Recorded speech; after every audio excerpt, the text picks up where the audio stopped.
Is it on? Okay. Yo, welcome back to another edition of the Cruising Podcast. I am your host, Andrew Cruz. And today is Monday, March 2nd. Yeah, March 2nd. Today is March 2nd. And so welcome to the Cruising Podcast. And where you can find the Cruising Podcast is, of course, on YouTube, also on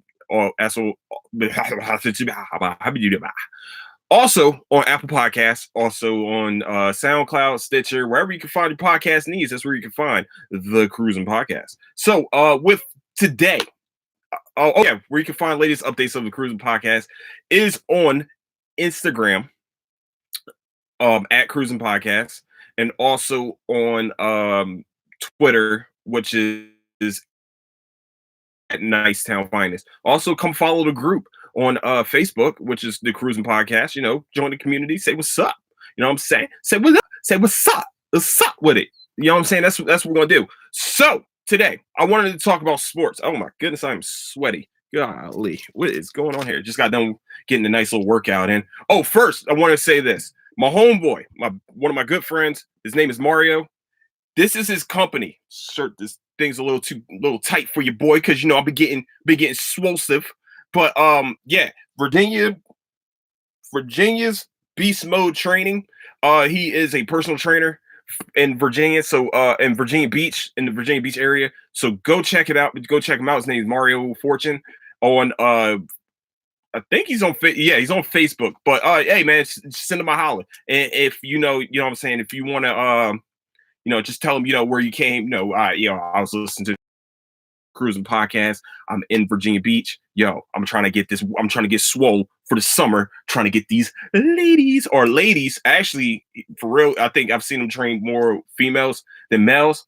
And ladies, that dude, he's gonna put you through some hell. Trust me. Guys and ladies, y'all are gonna be put through hell. But you will have results. Trust me. This is a trusted individual. Now, in my personal testimony, no, because I'm my own damn personal testimony. Also, I live in Texas. So, with that, this is my homeboy. He sent me one of these hoodies. So I'm gonna wear this shit with some pride. I ain't gonna go to work with it because lately work has been fucking up all my apparel, which sucks major bizzles. But it's what it is. Is what it is. All right. So we're going to start off by talking sports. I know y'all guys probably don't want me to talk sports today. That's supposed to be reserved for Fridays. But guess what? I haven't done a show on a Friday in so fucking long. Probably won't do. I don't know. I haven't been here in a week. So my bad. I've been binge watching a lot. And when I'm saying a lot, I've been binge watching. This weekend alone, I binge watched so much shit. So I'm definitely going to talk about that later on. But right now, I want to talk about sports and something that's been really burning my fucking.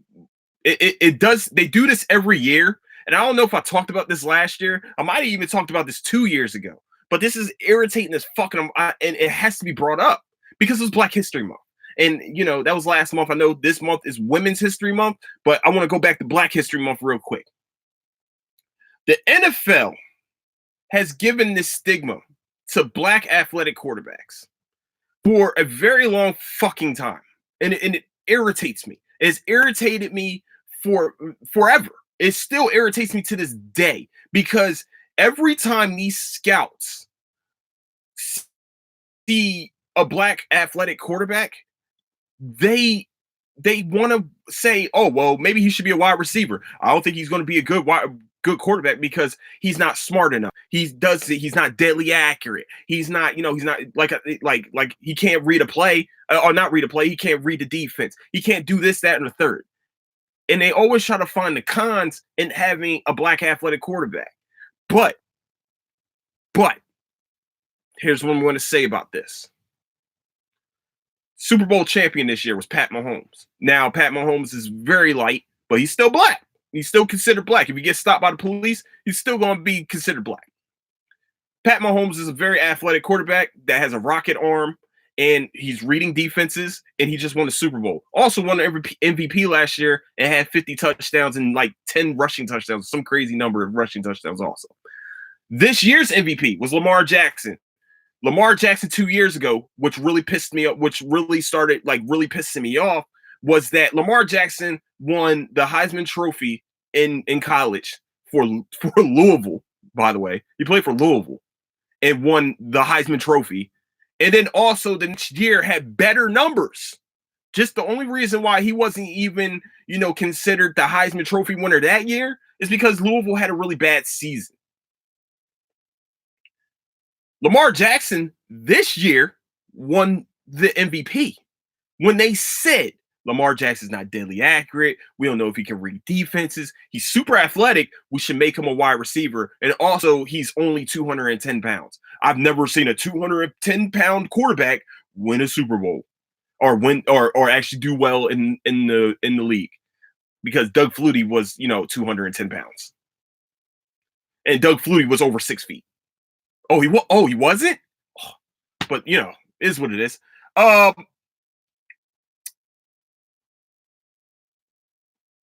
don't want to sit here and say that the NFL is racist, but I will say that the NFL has always been behind the fucking times in social things. They always been behind the times in this, and it's irritating. It's so irritating to sit here and just and watch a guy that has goals of being NFL professional quarterback, and motherfuckers making their draft stock go down because they're saying that, well, we don't know how he's going to do in the classroom because he's super athletic. We should make him a wide receiver. Why? Why does he need to be a wide receiver? This said the same thing about Russell Wilson. They tried to find every reason to say Russell Wilson is not going to be a great quarterback. That's the reason why he fell to a 3rd-round pick. Russell Wilson was successful in not one college, but 2 colleges. 2 of them in very, very high-level competition. He actually stepped up in competition by going to Wisconsin. That's the Big Ten. They're second to the SEC. And they said that he wasn't going to be a great quarterback. Russell Wilson was probably the runner-up in the MVP, has been the runner-up in the MVP, or been close to being the MVP of this league for the past 3-4 years now. They're just saying, oh, well, he's only 6 feet tall. He can't do this. He can't do that. But yet, he won a Super Bowl. They said the same thing about Terrell Pryor. Terrell Pryor could have been a great quarterback, could have been a very good, serviceable NFL quarterback if they just taught him, if they just ran a system that works for him. What's funny is now today that the NFL has been running a college system. You know who benefits from that? You know who the best players that have in that situation? Athletic quarterbacks, not just black athletic quarterbacks, but an athletic quarterback. Somebody that can escape the pocket, somebody that can read a defense on the run, that can throw on the run and still have very great accuracy while throwing on the run. You know who did that very well? Lamar Jackson, Deshaun Watson, Pat Mahomes. You know who did that this year well too? Carson Wentz did it very well. Russell Wilson. Athletic quarterbacks that can run out of the pocket and still complete passes accurately are the norm now. And what's sad is that I watched the Jalen Hurts, and they're like, well, would you be willing to would you be willing to switch roles if it meant you making the NFL team? And he said, I'm a team player. I'm a team first guy. Fuck no, man. Don't accept that shit. You're a quarterback. That's who you are. That's your position. You don't let somebody take that shit from you. You don't say that. Look, you're athletic. Great. You're a very athletic quarterback. That's awesome. But you also showed this year that you can throw a football because you had almost 4,000 yards. You had 40 touchdowns throwing? You had 1,000 yards rushing? Yes. And you had over 10 touchdowns rushing. And you were second in the Heisman vote. Maybe third. Might have been third. I might be fucking this up. But no matter what, you were sitting on the podium. And you led Oklahoma to the playoffs as the quarterback. You also led the Alabama Crimson Tide to a national championship, to one national championship, and you just got replaced in another one because because Tua, I guess, was doing better. I don't know. But by the way, Jalen Hurts only lost 2 games as Alabama's starting quarterback. Now, does Alabama have an NFL ready defense? Of course they do. Yeah, of course. But he was the quarterback of this team. He also showed that he can throw a football accurately out of the pocket, in the pocket, wherever you need him to be under duress. And you can also run 50 yards very fast. And you're trying to sit here and try to tell me that because he's athletic, because why is this a fucking question? Why is that a question? You ain't asking nobody else. You're not going to ask Trevor Lawrence this question next year. You're not asking Joe Burrow this question this year. You're not doing any of that. But you're asking Jalen Hurts that? And his draft stock is getting hurt just because you said you asked that question and you put it in these scouts' minds that, all right, man, well, is he really willing to become a wide receiver? To being a quarterback? Okay, let me see what we can do. Would this improve your draft stock? Yeah. Fuck that. Show them that you are a quarterback. You've been playing quarterback all your life. I've seen your story. You're from Houston, so I know your story. I know your dad used to drive you an hour to every fucking game for you to play quarterback. You are a quarterback. Don't let them take that from you. That is your position. You're not a wide receiver. Why would you want to be a wide receiver? I've even seen places, I've seen guys lose themselves becoming a different position. Braxton Miller to be Braxton Miller, Woody Dantzler, or Terrell Pryor. Terrell Pryor was a 6'6" wide receiver. If they actually taught him how to play wide receiver instead of trying to make him like, I don't know, not a bad slot receiver. Greg Ward is not a bad slot receiver either. Actually, Greg Ward played fantastic as a slot receiver and also was the emergency third quarterback class during the playoffs last year. Just putting it out there. But this is what angers me. That an athletic quarterback is seen as an unsuccessful quarterback. It will be seen as an unsuccessful NFL quarterback. And it pisses me off. It really does. And I'm not allowed to get pissed off anymore. I can only be petty and sarcastic. But your last 2 MVPs were athletic quarterbacks. Just putting it out there. They gave Tom Brady the MVP 2 years ago because Carson Wentz got injured. But Carson Wentz is also an athletic quarterback. But I'm going to stick to the black athletic quarterbacks.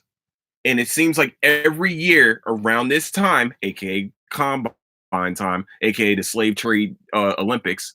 My bad. Well, my fault. Because it does remind you of, how they used to, judge the stock of, the slaves that they were going to do. They put them through athletic achievements to see how much they can lift, what they look like, how big are they, how big are their hands. It really reminds me of something like that. I don't know, but I'm not going to say what I'm going to do. But it seems like every year at this time, and I watch it. I ain't gonna lie, I do watch it. But it seems like every year at this time, we always have this argument of a black athletic quarterback. Well, is he willing to go to wide receiver? And I'm so happy Lamar Jackson said, fuck you, I'm going to be a successful quarterback. And he is a successful quarterback. He is a successful NFL quarterback. That man was throwing 5 touchdowns per game to start this fucking year. And he was murdering this year and had over 1,000 yards rushing this year. Why couldn't he do both? Why can't he be both? Woody Dantzler was one of my favorite quarterbacks. He became a running back. And Woody Dantzler was actually a really good quarterback that was forced to change position because they were saying that he's a black athletic quarterback. He's not going to be successful. I liked Woody Dantzler. I thought he was a beast in college. I also thought Terrell Pryor was a monster in college. Terrell Pryor ran a 98-yard touchdown in the NFL as a quarterback and had a 4.3 40. You couldn't not just teach him. You couldn't have a system that would have worked for him that's working now. The whole the options like this. run past RPOs. The RPOs couldn't work for him. Like it's working for fucking Lamar Jackson. I'm more scared of a quarterback that can get out of a pocket and throw on the run with accuracy, because it seems like you should not be able to do that when you're running. You shouldn't be able to throw accurate when you're running. I'm more afraid of that quarterback that is deadly accurate and can also run 80 yards on my ass. Like I can't sleep at night if I'm a defensive coordinator. Well, we're going to take away one thing, but he has like 50 other tools in the shed. So why y'all, when y'all trying to sit here and discourage these dudes, why you fucking encourage them? Why you change your game plan to actually work for them? Because they can actually work. Deshaun Watson is a prime example. So that's all. That's what I got for you guys for my sports take of this week, because I was pissed. It pisses me off. It really grinds my gears to hear that shit. So, yeah, that's where I'm at with that. So now we're gonna go to movies and TV, and also happy Black History Month, everyone, all my Black brethrens and sisterins. I don't know if sisterins is a word, but I'm gonna say sisterins anyway. Happy Black History Month. It was a weird month for us, also. Oh yeah, one more thing. Well, my bad. One more thing in sports one. My fault. Sorry. Deontay Wilder. A lot of you have been talking a lot of shit, so I just want to make sure it's understood. You fuckers won't get in that ring and fight Tyson Fury or Deontay Wilder, first of all. Second of all, we figured out that Deontay Wilder is not a better boxer when he puts weight on. He's also, I think Tyson Fury, we also figured out that Tyson Fury is probably the best heavyweight right now. We figured that out. It's cool. We understand. You got to test it out and figure it out. But he's probably the best heavyweight champion of all. I mean, not of all time. Fuck no. Fuck no. I think fucking Mike Tyson run through this. So Deontay Wilder lost his fight. But the mark of a man, the mark of a human, is to be knocked the fuck down and getting back up and figuring out what we need to do right and what we need to do, what we did wrong and what we need to do right. And to me, I felt like with Deontay Wilder's power and his boxing prowess, I feel like he's still the scariest boxer to walk into that ring. I don't give a fuck. He could put your lights out at any time with an overhand right, with his left, doesn't matter. He could put your lights out at any time, and he's shown that with 42 knockouts. No, what, 41 is it 41? 42, 41 knockouts. I don't fucking matter. 40 some odd knockouts and one loss and one draw. Oops. One loss and y'all off the train now?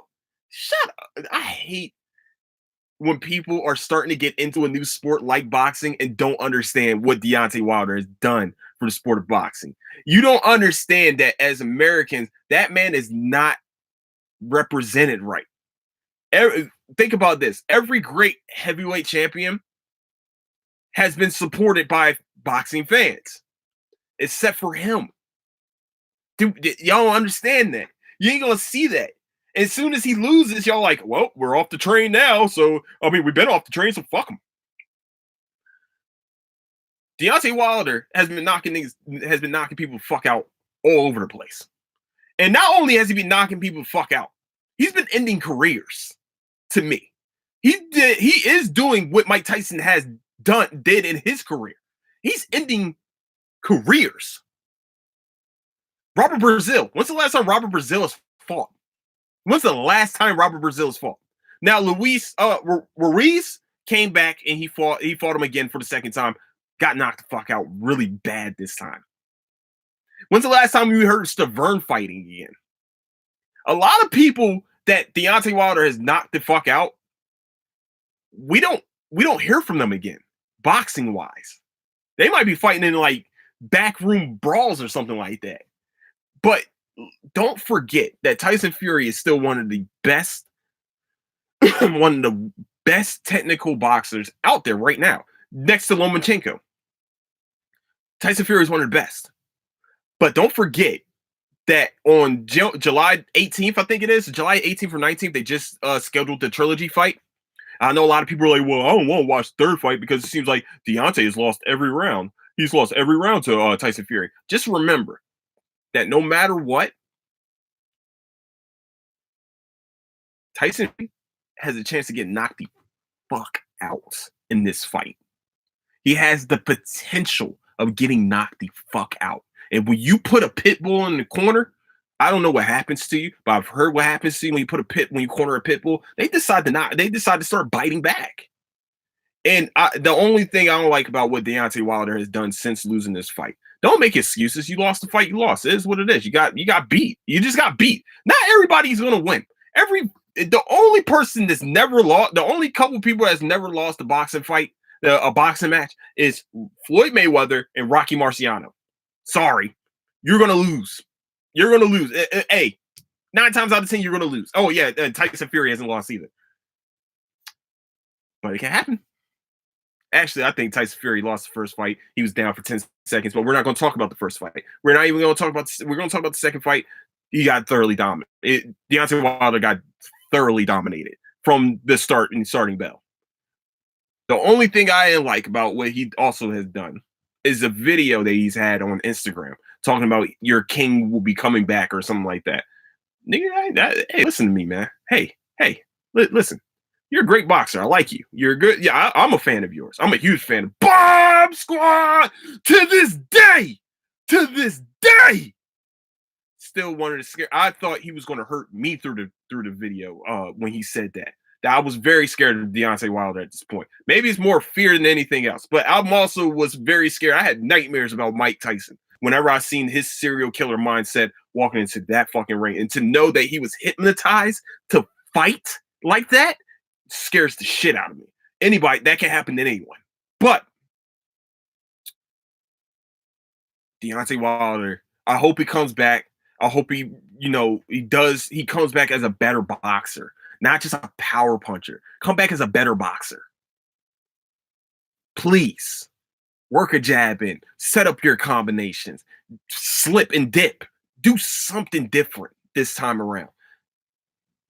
Don't get walked down. Please change the game up. You know and the one person that I can compare him to that was beating everybody and, never changed their game plan, Ronda Rousey. Everybody is catering to that power. What you do, you have a nuclear right hand. Scary as shit. It's the scariest weapon anybody has in boxing ring. But when you can't dodge punches, you're going to lose a lot of fights to very high levels, highly skilled boxers like Tyson Fury. You gotta be able to slip and dip and knock somebody the fuck. He should become a better counterpuncher. He's a very great offensive fighter. Very great offensive fighter. One of the greatest offensive fighters. But when you can't get off on offense, you got to become a counterpuncher at some point. Just putting it out there. It's just me. That's just me as a outside observative person watching these fights. I'm a huge fan of boxing. I've always been a huge fan of boxing. Even when I've stopped watching boxing, I'm still a fan of it. But as everybody knows, I'm a big UFC fan too. So yeah. So yeah, but I'm a huge fight fan actually. But and all of you saying that, he lost on Black History Month. Oh man, you lost on Black History Month. Fuck you. Don't talk about him. Don't talk. Hey, you know how much money that man made to lose that fight? Just losing that fight, how much he made? That man, yeah, he lost the fight, but he won the war. He won something. 100 million. Was he 100 mil in? I can lose for that. I can get knocked out for that. You can knock me the fuck out. I don't care. Knock me out. Clean out. Please. I'll take that 100 mil. I'll wake up. I'll take that 100 mil. What? Shit. He lost on Black History Month. Motherfucker. He didn't lose. He might have lost. Like I said, he lost the fight. He's still 100 mil in. So, yeah. I know it doesn't matter to some people. They're highly competitors. But me, I'm competitive. But there's a price to it. 100 million is a great price. That's a great price to my competitiveness of knocking some. Hey, if I win, I get 100 mil. If I lose, I get 100 mil. What you want me to do? You know what I'm saying? It is what it is. But yeah. All right. So going into movies and TV now. What have I watched? I watched Alter Carbon. Didn't know it was only like 8 episodes, and I watched all of it in 2 days. And let me tell you guys something. Anthony Mackie as an actor is a fantastic actor. Hey man, we talking about Clarence. Clarence's parents had really good marriage. Yeah, that guy. Anthony Mackie did a fantastic job playing as Hideki Kovic. I probably said his first name wrong, but I know it's Kovic. I don't even know how Asian dude got a last name of Kovic. That doesn't even sound like an Asian last name. That's just me. And his first name's Kovic is like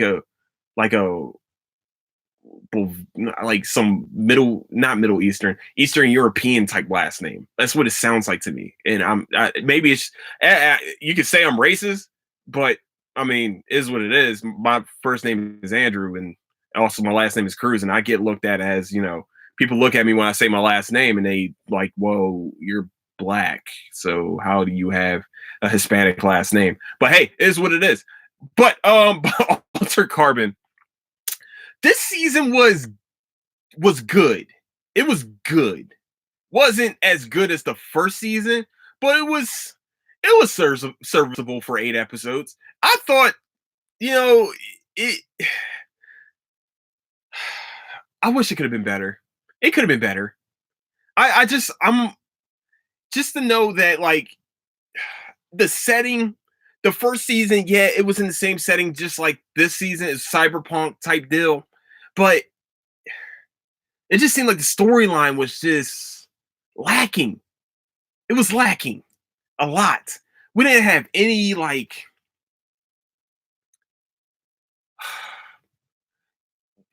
it was set 30 years after the events of what happened in Alter Carbon, the first season. And it just felt like this season was like it had a high point and then it just fell off. And it was good. So if you're expecting this to be like the first season, don't expect that. It felt like it felt forced a little bit too. Like some of the shit that was on there just felt forced. Like I once again, I like the concept of Alter Carbon. Your consciousness can be put into a little flash drive and can be put into different bodies, different sleeves. And they forced like the whole doppelganger thing too. So it was like, what are we doing here? Why did we do this? And then they forced something else, and it was like, well, of course he did that, of course she did that, or it's just like, what? So yeah, it was good. Storyline was lacking. The acting was pretty good. Anthony Mackie kind of saved it a little bit.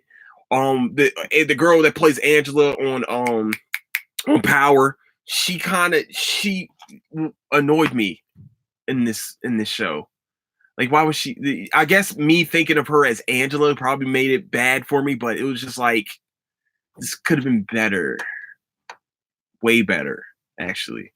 So yeah, I wasn't a fan of that. But what I was a fan of was Netflix's new little comedy slash drama. Is it a drama? It's kind of a drama comedy, drama and a comedy. And it was called I Am Not Okay With This. Yeah, I'm just going to let you guys know something. Great fucking show. Now, the show is a very short 8 episodes. And when I say very short, like 3 of the episodes are like 18 minutes long. Like there's only really one episode that touches the 30-minute like mark, but most of them are in between 18 to 22. And it's a very quick watch. It was a very quick watch. Funny. It was a funny show. Also, it was a pretty good storyline. They kind of left us hanging a little bit, but if you just discovered you had superpowers, what would you be doing? And also, you were socially awkward, like myself. Like, if I was that might have been me. That might have been me. Like, and I think that the show that okay, so the show is based on a 17-year-old girl figuring out that she has telekinetic powers. If you don't know what telekinesis is, go back to Webster's dictionary. But I will tell you what telekinesis is: that you can move stuff with your mind. Okay, you're welcome. So she can move things with her mind, and she just figured this out. Also, she's dealing with the death of her father, who apparently, no, she dealt with the death of her father. I don't want to spoil anything, but she also has, she's trying to figure out. She's actually like for the half of the show, she's just trying to deny that she has these powers, that these are just happening, and like she fully accepts it, later on in the show. But it's not really a spoiler. I mean, that's once you figure out you have a fucking power, you whatever. But to me, I thought it was great comedy, and also a good storyline. It kind of left me hanging a little bit here, so I'm kind of trying to figure out what's next. But I definitely advise people, if you like weird superhero shit and also teen comedies, like on my block, which I can't wait until March 11th to go watch the show again. I definitely advise you to watch this show. Yeah, I definitely advise you to watch. I am not okay with this, but I am okay with it. Right? No, maybe so. Okay, cool. but yeah, man, I definitely enjoyed the show. I think I talked about Hunters last week. I did talk about Hunters last week. Okay. I watched Knives Out finally. Knives Out been out for like 4 years. Okay. Fuck you. I watched it. But Knives Out was a really, really good movie. It's our modern day Clue. Yeah. Okay, yeah. It's a modern day Clue. And it felt like it was going to be like kind of a Wes Anderson type movie. Wes Anderson made like the hotel. What's the hotel something? I don't know. Normally Bill Murray's in his movies, but it felt like I thought it was going to be like one of those. But really, Chris Evans killed his part. Like his part, like everyone that played all the actors in this movie did a great job playing the person that they were supposed to be. They did an amazing job. Lakeith Stanford.